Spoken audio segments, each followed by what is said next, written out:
Hi! Ngayong araw ay July 10. So, gusto ko lang i-document yung aking feelings for today. So, hindi ako masaya. Siyempre, mayroon akong pinagdadaanan.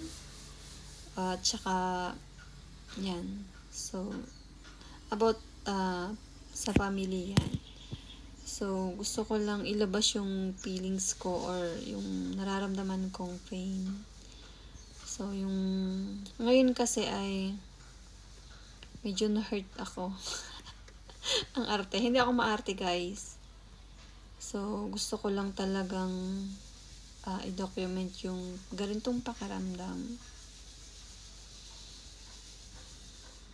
Alam ko itong aking YouTube channel na to ay hindi naman siya monetize. At saka wala naman nakakakilala sa akin. So, nagtampo lang talaga ako sa aking kapatid kasi about dun sa nakikisuyo ako sa kanya kasi mayroon kaming minanang house and lot sa aking magulang kasi ang nanay ko ay namatay ngayong taon 2025 and then yung borders doon ay masyadong matigas yung ulo. Tapos dahil nga napaghati-hatian na yung minana namin at saka napaintindi ko rin naman dun sa nagbo-board na sa akin na sila dapat nag-i-inform at basta may concern dun sa bahay. Kaso talagang matigas nga yung ulo niya. Sa mga kapatid ko pa rin sila nagsasabi about dun sa mga concern nila. And then, yan, dahil sa ginagawa nila ng mga borders na yon, nagkakaroon kami ng issue ng mga kapatid ko.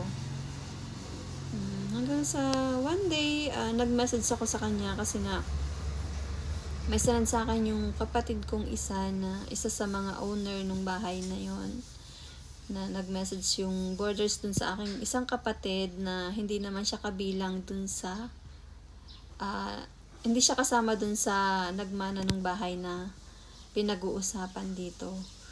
So, ipinarward sa akin yung message and then ako naman marami na talaga akong message dun sa nagbo-board sa bahay at nakikiusap ako sa kanya kapag may concern siya sa akin niya sabihin kaso hindi nga niya ginagawa. Tapos hanggang naisipan ko since yung nagbo-board nga ay sa kapatid ko nagsasabing lahat ng gusto niyang sabihin at sa mga concern niya. Kahit sinabihan na siya ng kapatid ko na sa akin magsabi, sa kanila pa rin nagsasabi.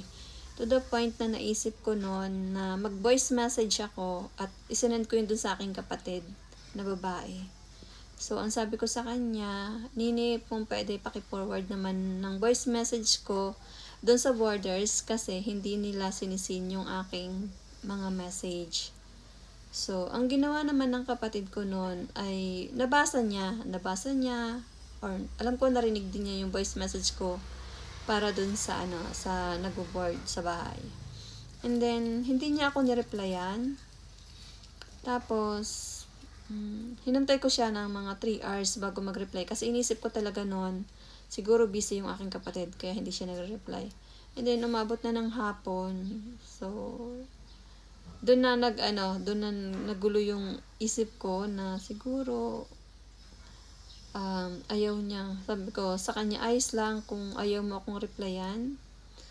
Sin lang yung ginawa mo. So, nung nag-message ako ng ganon, nag-trigger yung kapatid ko at nag-message siya sa akin na ano ba daw problema ko. Ayaw na daw niyang makialam dun sa bahay na yon. So, syempre na-hurt ako.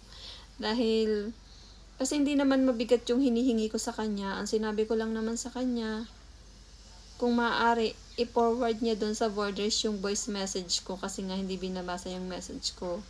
Wala naman kaming ibang pinagtalunan ng aking kapatid. Kasi nung libing naman ng aking ina, bago kami umalis sa bahay namin noon, nag-uusap naman kami. Hindi ko maintindihan, parang biglang nagbago ang lahat. Kaya yun.